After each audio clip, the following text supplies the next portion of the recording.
Hello दोस्तों। कहते हैं जिंदगी सबसे बढ़िया टीचर होती है। हर वक्त जिंदगी हमसे बातें नहीं करती, बल्कि एक तरह से हमको धक्का देती है। हर धक्के के साथ हमें जिंदगी कहती है, जाग जाओ, मैं तुम्हें कुछ सिखाना चाहती हूँ, जाग जाओ। ऐसी एक कहानी है जिससे हमें कुछ ऐसी ही शिक्षा मिलती है। एक पक्षी था जो रेगिस्तान में रहता था। बहुत बीमार, कोई पंख नहीं, खाने पीने के लिए कुछ नहीं, रहने के लिए कोई आश्रय भी नहीं था।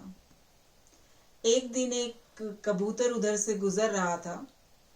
उस बीमार दुखी पक्षी ने कबूतर को रोका और पूछा, तुम कहाँ जा रहे हो? उसने उत्तर दिया, मैं स्वर्ग जा रहा हूँ। बीमार पक्षी ने कहा, कृपा मेरे लिए पता करें कि मेरी पीड़ा आखिर कब खत्म होगी। कबूतर ने कहा, यस, हाँ, मैं जरूर पूछूंगा और मैं तुम्हें पूछकर इस चीज का जरूर आपको पता करके बताऊंगा। कबूतर ने इतना कहकर बीमार पक्षी से विदा ली। कबूतर स्वर्ग पहुंचा और प्रवेश द्वार पर देवदूत को बीमार पक्षी का संदेश दिया। देवदूत ने कहा, पक्षी के जीवन में अगले 7 सालों तक इसी तरह कष्ट लिखा हुआ है और उसे ऐसे ही 7 साल तक कष्ट भोगने पड़ेंगे। तब तक उसके जीवन में कोई खुशी नहीं है। कबूतर ने कहा, जब बीमार पक्षी ये सब सुनेगा तो बहुत निराश होगा। क्या इसका कोई उपाय नहीं बता सकते आप? देवदूत ने उत्तर दिया, उससे कहना इस वाक्य को हमेशा बोलता रहे, इन सब के लिए भगवान तेरा शुक्र है।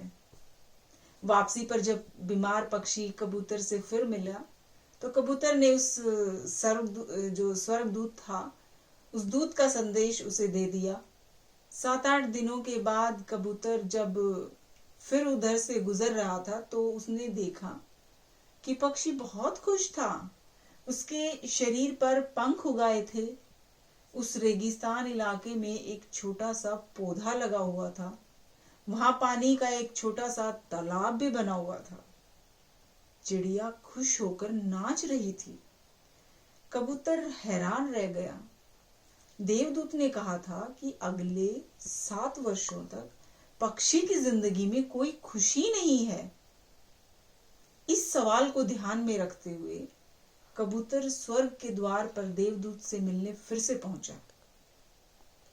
कबूतर ने देवदूत से अपने मन में उठते हुए सवालों का समाधान पूछा तो देवदूत ने उत्तर दिया, हाँ, ये सच है कि पक्षी की जिंदगी में 7 साल तक कोई खुशी नहीं लिखी थी, लेकिन क्योंकि पक्षी हर स्थिति में इन सब के लिए भगवान का शुक्र करता रहा और बोल रहा था, भगवान शुक्र है तेरा, इस कारण उसका ये जो जीवन था वो बदल गया।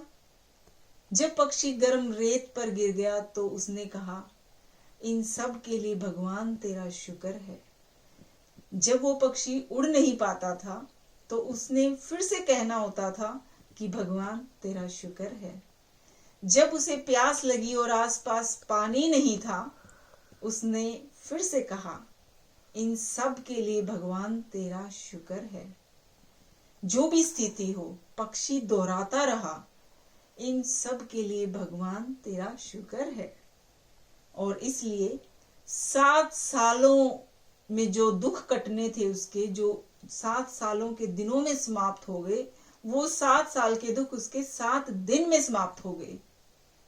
जब मैंने ये कहानी सुनी तो मैंने अपने जीवन को महसूस करने और सोचने के लिए, स्वीकार करने और देखने के तरीके में एक जबरदस्त बदलाव महसूस किया।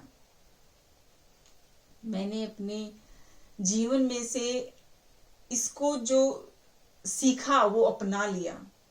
इन सब के लिए भगवान तेरा शुक्र है।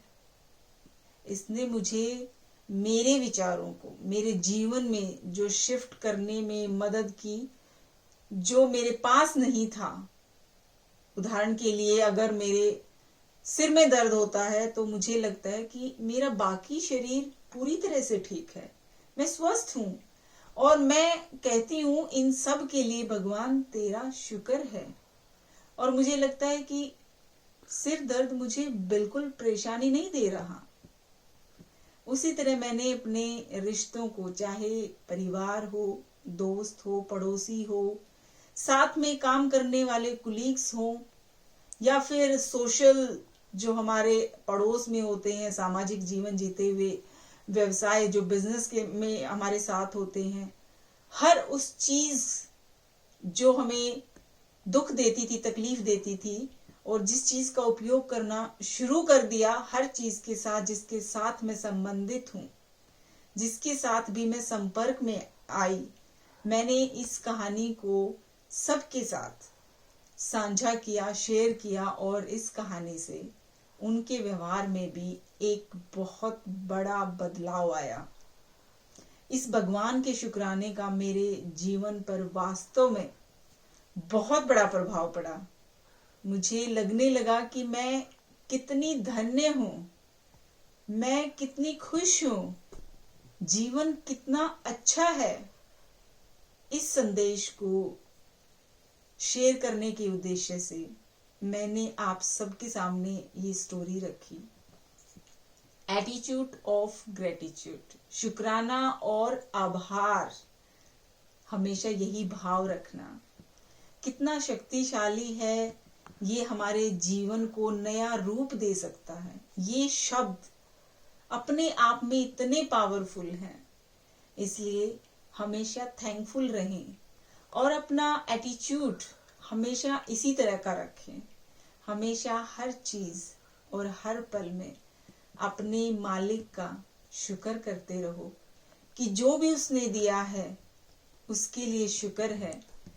न जाने कितने लोग जो जिंदगी हमें बख्शी है, जो जीवन हमें दिया है, जो दोस्त परिवार हमें दिया है, न जाने कितने ही लोग वो पाने के लिए तरसते हैं, रात दिन दुआएं करते हैं।